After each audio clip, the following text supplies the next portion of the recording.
आया है, ये उस पे हमला है।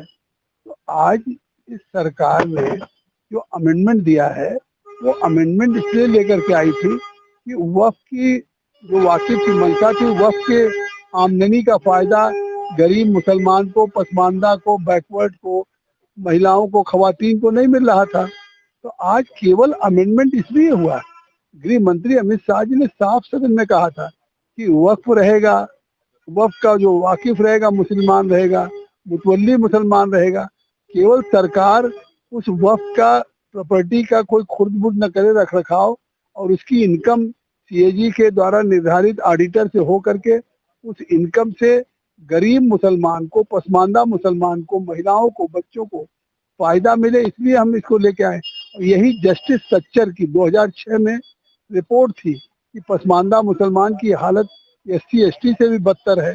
तो आज इसको लेकर के अब इसको पूरे देश में गुमराह कर रहे हैं, ओवैसी हो, कांग्रेस पार्टी हो, समाजवादी हो, कि ये मुसलमान के धार्मिक स्वतंत्रता पे हस्तक्षेप करती है। ये कहीं नहीं करती है। इसमें पूरी 6 महीने हमने एक्सरसाइज किया, हमारी रिपोर्ट पे अमेंडमेंट सरकार ने स्वीकार किया। इसलिए मैंने कहा कि ये बिल अटक नहीं गया है। अगर आप ये सवाल पूछे, अगर पिटिशनर्स गए हैं, उन्होंने कुछ बिंदु उठाए हैं तो उनके सुने हैं। अब उन बिंदुओं पे सरकार के जवाब के लिए 7 दिन का समय दिया। फिर ऐसा नहीं कि जो पिटिशनर्स गए हैं वो केवल इस बिल के विरोध में गए हैं, तमाम पिटिशनर्स बिल के समर्थन में गए। कई वक्फ बोर्ड गए हैं, फिर उनकी तरफ से 5-5 वकील सुनेंगे। तो इससे साफ है कि ये बिल जो है विधि सम्मत है, सर्वसम्मत है, और उसको व्याख्या करने के लिए, इंटरप्रिटेट करने के लिए कानून पार्लियामेंट बनाती है, व्याख्या सुप्रीम कोर्ट करती है, वो कर रही है।